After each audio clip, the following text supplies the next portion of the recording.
Hello people, nice to see you again. First things first, Cubing Idiot has informed me that he is going to do a review of Siege Bakugan tomorrow.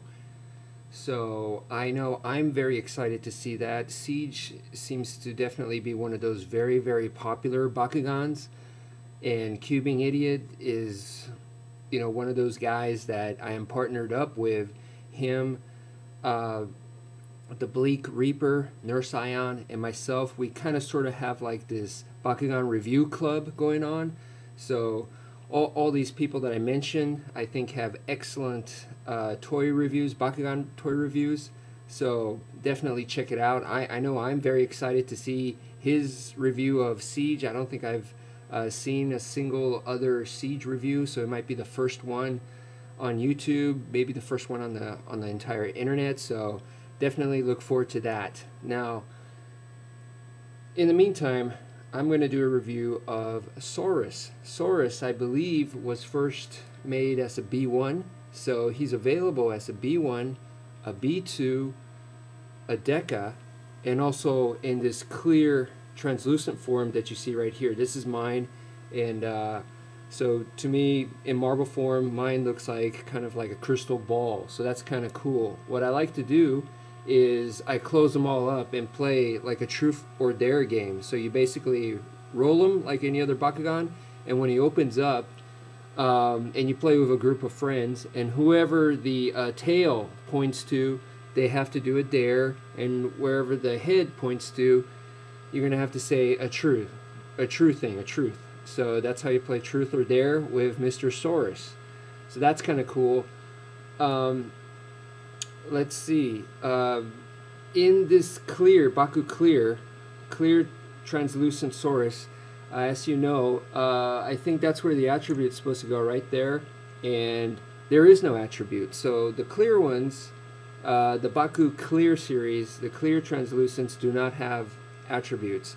The older B1 stuff, they did make some of them clear, and those have attributes. But this one, none of the clear Baku clear ones do.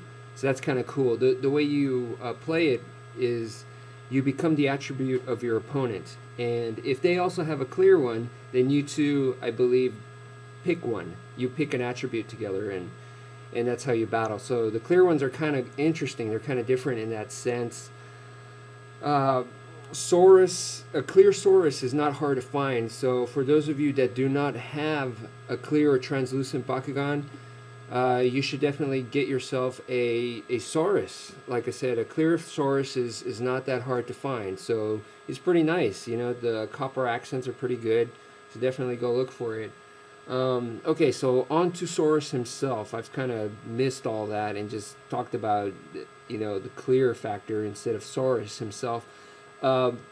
You see, he has a lot. I think a lot of times they overlook his feet right here. He actually has small feet that stick out, super tiny.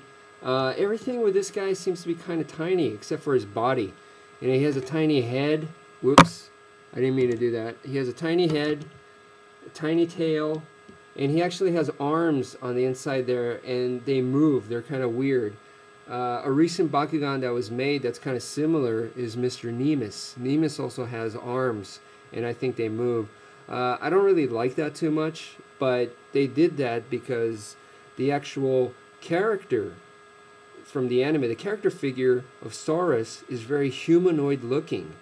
Even though this one, if he didn't have those arms, he would just kind of look like pretty much a dinosaur, a Triceratops. I think that's what it is, but the actual character is he has a Triceratops head, but the rest of him is very humanoid. Another Bakugan that comes to mind that's like that is Percival. Percival has a dragon-type head, but the rest of his body is actually very humanoid. So he's not like Dragonoid, which is just all dragon. He's not like that, So Saurus is not like that either, so I can see why they put the arms in there. I wish they had made him more like Percival. I think that would be cooler, but then again, that makes Saurus very unique.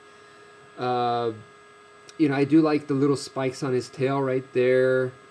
And he has a very teeny, tiny, barely noticeable horn.